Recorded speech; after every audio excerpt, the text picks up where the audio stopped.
دیکھیے صحیح مسلم کے اندر کتاب الزہد میں ایک حدیث ہے 2960/9 کے اندر حضرت انس بن مالک رضی اللہ تعالی عنہ بیان کرتے ہیں کہ کنا عند رسول اللہ صلی اللہ علیہ وسلم فضحک، ایک بار ہم لوگ رسول اللہ صلی اللہ علیہ وسلم کے پاس بیٹھے ہوئے تھے اور آپ صلی اللہ علیہ وسلم اچانک ہنسے، ہنس کر کے کہا هل تدرون مما اضحک، کیا تم لوگ جانتے ہو کہ میں کیوں ہنسا؟ تو صحابہ کرام نے کہا اللہ ورسولہ اعلم، اللہ اور اس کے رسول زیادہ جانتے ہیں، آپ کیوں ہنسے ہم لوگوں کو معلوم نہیں ہے، اللہ کے رسول صلی اللہ علیہ وسلم۔ تو آپ صلی اللہ علیہ وسلم نے بیان کیا، کہا کہ بندہ اپنے رب سے قیامت کے دن بات کرے گا، وہ مجھ کو یاد آ گیا اور ہنس دیا۔ بندہ قیامت کے دن اپنے رب سے بات کرے گا، وہ مجھ کو یاد آیا اور میں ہنس دیا۔ کیا بات کرے گا؟ اللہ تعالیٰ سے کہے گا یا ربی، اے میرے رب، الم تجرنی من الظلم، اے میرے رب تو نے مجھ کو ظلم سے نہیں بچایا؟ تو اللہ کہے گا بالکل بچایا، بالکل بچایا۔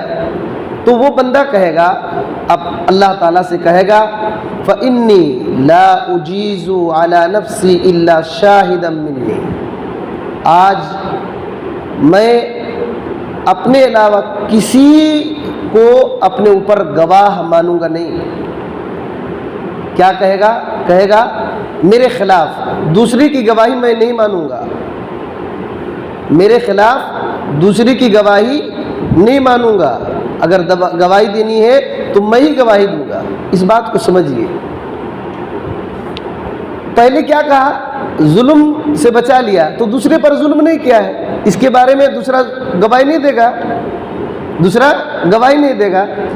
یہ بندہ اپنے بارے میں کبھی گواہی دے سکتا ہے کہ میں نے الٹا پلٹا کام کیا ہے؟ اسی وجہ سے اللہ سے کہا گیا اے اللہ آج دوسرے کی گواہی میں قبول ہی نہیں کروں گا میرے علاوہ، یہ کہے گا۔ اللہ کے نبی صلی اللہ علیہ وسلم اسی وجہ سے ہنسے، اللہ کے نبی صلی اللہ علیہ وسلم اسی وجہ سے ہنسے۔ تو اللہ تعالیٰ کیا کہے گا؟ اللہ اکبر، یہ بہت بڑی بات ہے۔ کہا کفا بنفسک الیوم علیک شہیدا، آج دوسرے کی گواہی نہیں، تم خود اپنی گواہی کے لیے کافی ہو، تم اپنے بارے میں خود گواہی دو گے، تم نے کیا کیا کہا ہے، دوسرے گواہی نہیں دیں گے۔ اور کرامن کاتبین بھی گواہی دیں گے، کرامن کاتبین جو دو کندھوں پر فرشتے اللہ نے رکھا ہے، پھر اللہ تعالیٰ اس کے منہ پر مہر لگا دے گا، منہ پر مہر لگا دے گا۔ فیقال لارکانہ، جسم کے پارٹ سے اللہ تعالیٰ کہے گا انتقی، بات کرو، بات کرو۔ فتنطق باعمالہ، پورا جسم کے اس کے پارٹ سے بات کرنا شروع کریں گے، بات کرنا شروع کریں گے، اس کے اعمال کے بارے میں بتلائیں گے، ایسا کیا ویسا کیا، ایسا کیا ویسا کیا۔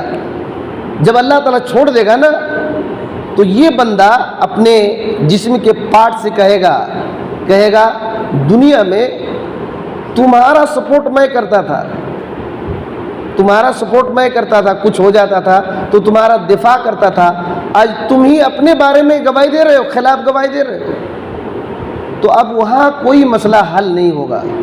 اللہ اکبر، یہ حدیث ہے، یہ حدیث ہے۔ اس میں جو اہم نقطہ ہے وہ یہی ہے کہ دیکھیے بندہ دوسرے پر ظلم نہیں کرتا ہے، دوسرے کا مال نہیں چھینتا ہے، دوسرے کو ستاتا نہیں ہے، تو وہ کیا سمجھ رہا ہے کہ مجھ سے کوئی غلطی ہی نہیں ہوئی ہے، کوئی غلطی نہیں ہوئی ہے، یہ سمجھ لیتا ہے کہ میں بالکل پاک صاف ہوں اور میرے بارے میں کوئی گواہی نہیں دے سکتے۔ قیامت کے دن یہ بندہ کو اسی طرح گمان ہو جائے گا کہ میرے بارے میں کوئی میرے خلاف گواہی نہیں دے سکتا ہے، کیونکہ میں ظلم سے بچا ہوا تھا، لیکن یہ خود گناہ گار تھا، یہ خود گناہ گار تھا۔ اور اسی وجہ سے کہے گا کہ اللہ اس بات کو، جس کی شرح میں نواب صدیق حسن خاں بھوپالی قنوجی رحمۃ اللہ علیہ ہندوستان کے بہت بڑے حدیث عالم تھے، اس حدیث کی شرح میں یہی بات انہوں نے کہا ہے کہ اپنے بارے میں کوئی اپنے خلاف گواہی نہیں دیتا. اسی وجہ سے بندہ سوچے گا کہ میرا بدن کا حصہ کیوں میرے خلاف گواہی دے گا. اسی وجہ سے اللہ سے کہے گا کہ اپنے علاوہ میں کسی کی گواہی سنوں گا نہیں. تو اللہ کہے گا ٹھیک ہے، نہیں کسی کی گواہی نہیں، تم خود گواہ بنو گے. اور اللہ تعالیٰ سیل مار دے گا منہ پر. اللہ نے قرآن مجید میں بھی اس بات کو ذکر کیا ہے. قرآن مجید میں سورہ یاسین ہے، سورہ یاسین جو 30 پر 6 نمبر کی سورہ ہے، اس کی آیت نمبر 60 پر 5 لکھی ہے. 60 پر 5 لکھی ہے. ایک مرتبہ پڑھیے تیلگو میں. 30 پر 6 سورہ اور آیت نمبر 60 پر 5. بسم اللہ الرحمن الرحیم. ఈ రోజు మేము వారి నోళ్లకు సీలు వేస్తాం, వారి చేతులు మాతో మాట్లాడతాయి, వారు చేసిన పనుల గురించి వారి కాళ్ళు సాక్ష్యమిస్తాయి. بس میں رہیے. اللہ اکبر. کیا کہا؟ الیوم نختم علی افواہہم. قیامت کے دن اللہ کہے گا آج کے دن ان کے منہ پر مہر لگا دیں گے، منہ پر مہر لگا دیں گے، اور ان کے ہاتھ میں سے ہاتھ سے بات کریں گے، ہاتھ سے بات کریں گے. وَنُكَلِّمُنَا أَيْدِيهِمْ. اور ان کے ہاتھ بات کریں گے، ان کے پیر گواہی دیں گے، ان کے پیر گواہی دیں گے. اور کیا گواہی دیں گے؟ بما کانوا یکسبون. جو کچھ یہ عمل کرتے تھے، ہاتھ پیر گواہی دینا شروع کریں گے. دوسرے گواہی دینے کی ضرورت نہیں ہے. اور کیوں اللہ تعالیٰ منہ پر مہر مارے گا جانتے ہیں؟ اللہ اکبر. یہ بہت بڑی بات ہے. اللہ تعالیٰ منہ پر کیوں مہر مارے گا جانتے ہیں؟ قیامت کے دن بھی بندہ جھوٹ بولے گا. قیامت کے دن بھی بندہ جھوٹ بولے گا، اور بولنا منہ سے ہوتا ہے. اللہ تعالیٰ منہ ہی پر مار دے گا مہر. اسی وجہ سے یہ بات قرآن میں ہے. سورہ الانعام کھولیے جو 6 نمبر کی سورہ ہے، اس کی آیت نمبر 20 پر 2 اور 20 پر 3 دیکھیے، پوری بات سمجھ میں آئے گی. سورہ الانعام 6 نمبر کی سورہ ہے، اس کی آیت نمبر 20 پر 2 اور 20 پر 3 پڑھیے. بسم اللہ الرحمن الرحیم. మేము వారందరినీ సమీకరించే రోజున మీరు ఆరాధ్య దేవాలుగా చేసుకున్న మీ భాగస్వాములు ఏరి అని ముష్రికులను మేము అడిగే సందర్భం కూడా జ్ఞాపకం చేసుకోదగినది. 23. అప్పుడు వారు మా ప్రభువైన అల్లాహ్ సాక్షి, మేము ముష్కిలులము కానే కాము అని పలకటం తప్ప వారి షిర్కుకు మరే ఫలితము ఉండదు. بات میں رہیے. یہی بات ہے. اللہ تعالیٰ نے کیا کہا کہ وَيَوْمَ نَحْشُرُهُمْ جَمِيعًا. ہم سب کو جمع کریں گے، تمام لوگوں کو جمع کریں گے. پھر ان لوگوں کو کہیں گے جن لوگوں نے شرک کیا، کہیں گے اَيْنَ شُرَكَاؤُكُمْ. کہاں ہے تمہارے شریک؟ تمہارے شریک کہاں ہے؟ الذین کنتم تزعمون. جس کو تم اللہ کے علاوہ معبود سمجھ رہے تھے، دعویٰ کر رہے تھے کہ ہمارے معبود ہیں، کہاں ہیں؟ تو ان کو کوئی چارہ نہیں چلے گا، کوئی چارہ نہیں ہوگا. ثم لم تکن فتنتهم الا ان قالوا واللہ ربنا ما كنا مشرکین. تو پھر ان کے شرک کا انجام جب دیکھ لیں گے نا، بہت بڑا مسئلہ ہے. تو شرک کا انجام اس کے سوا اور کچھ بھی نہیں ہوگا کہ وہ لوگ کہیں گے کہ اے ہمارے رب، ہم مشرک نہیں تھے. جھوٹ بولیں گے نا، مشرکوں سے اللہ تعالیٰ کہے گا، لیکن وہ لوگ اپنے شرک کا انکار کریں گے. تب اللہ تعالیٰ مہر مارے گا منہ پر اور کہے گا گواہی دو، کہاں کہاں کیا کیا ہے. تو یہ بہت بڑی بات ہے. دوسرے گناہ کے بارے میں بھی گواہی دیں گے اور شرک کے بارے میں بھی گواہی دیں گے. تو یہ منہ سے جھوٹ بولیں گے تو منہ کو اللہ تعالیٰ مہر مار دے گا.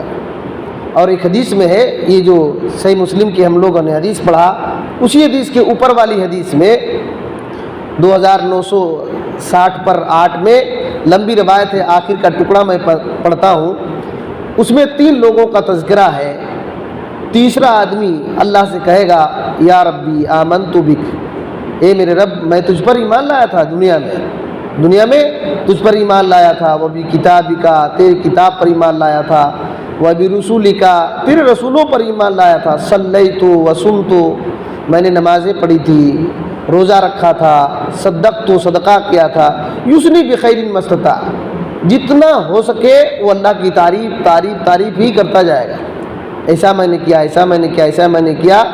اللہ تعالیٰ کہے گا کہ الآن نبعث شاہدا علیک، تم نے تو اپنا بول دیا، اب میں تمہارے خلاف گواہ لا رہا ہوں، تم نے تو کہہ دیا کہ میں نے ایسے کیا، اب میں تمہارے خلاف گواہ لا رہا ہوں۔ اللہ کے نبی صلی اللہ علیہ وسلم فرماتے ہیں یتفکر فی نفسہ من الذی یشہد علی، وہ دل میں سوچے گا میرے خلاف کون گواہی دیں گے، میرے بارے میں تو کسی کو معلوم نہیں، میرے بارے میں تو کسی کو معلوم نہیں ہے، میرے بارے میں کون گواہی دیں گے۔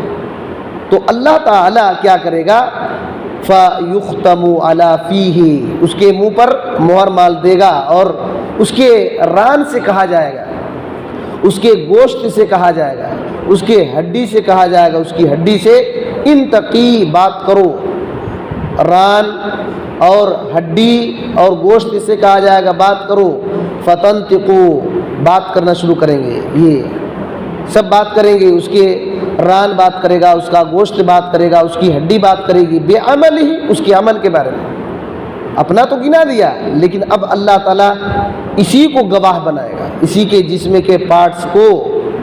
کیوں ایسا کرے گا؟ اللہ تعالیٰ اللہ رب العالمین اس بندے کی طرف سے اپنا ثبوت پیش کر دے گا کہ میں جو عذاب دوں گا میں ظالم نہیں ہوں، تم نے ایسا کیا ہے، تمہارے جسم کے پارٹس خود تمہارے لیے گواہی دے رہے ہیں۔ اور یہ کون آدمی ہوگا؟ اللہ کے نبی صلی اللہ علیہ وسلم نے کہا وَذَلِكَ الْمُنَافِقُ وَذَلِكَ الَّذِي يَسْخُطُ اللَّهُ عَلَيْهِ، یہ منافق آدمی ہوگا اور وہ آدمی ہوگا جس سے اللہ ناراض ہے۔ اللہ تعالیٰ کو ناراض نہیں کرنا چاہیے، اللہ تعالیٰ ناراض ہو جائے گا تو قیامت کے دن بڑا مسئلہ کھڑا ہو جائے گا۔ تو اس میں جو اہم میرا پیغام ہے وہ یہ ہے میرے بھائیوں، ہم دوسرے پر ظلم نہیں کرتے ہیں، کسی کا مال نہیں لیتے، کسی کو گالی گلوچ نہیں دیتے، کسی کو ہاتھ سے زبان سے نقصان نہیں پہنچاتے، لیکن بہت سارے ایسے اعمال کرتے ہیں گناہ جو دوسرے کو پتہ نہیں چلتا ہے۔ اگر اللہ تعالیٰ رحم کر کے قیامت کے دن پردہ نہ کیا تو بہت بھاری نقصان ہوگا، بہت بھاری نقصان ہوگا۔ اس وجہ سے ہمارا ظاہر اور باطن ایک ہونا چاہیے۔ اللہ تعالیٰ مرنے سے پہلے تک ہم کو موقع دیا ہے ان گناہوں سے توبہ کرنے کے لیے، رجوع کرنے کے لیے۔ اگر وہ راضی ہو جائے تو انشاءاللہ مسائل حل ہوں گے، ورنہ سب وہاں کچا چٹھا کھول دے گا۔ اب سوچیے کہ وہ بندہ کہے گا میں نے روزہ رکھا ہے، نماز پڑھا ہے، تیری کتاب پر ایمان لایا، تجھ پر ایمان لایا، سب کچھ کہے گا، لیکن اللہ تعالیٰ اسی کے خلاف گواہی بھی پیش کر دے گا۔ اسی وجہ سے اصل میں اس دن سے بچنا ہی اصل کامیابی ہے، اس دن کے عذاب سے، اس دن کی شرمندگی سے بچنا اصل کامیابی ہے۔ اللہ تعالیٰ سے دعا ہے کہ اللہ تعالیٰ ہمیں آخرت میں شرمندگی سے بچا کر رکھے۔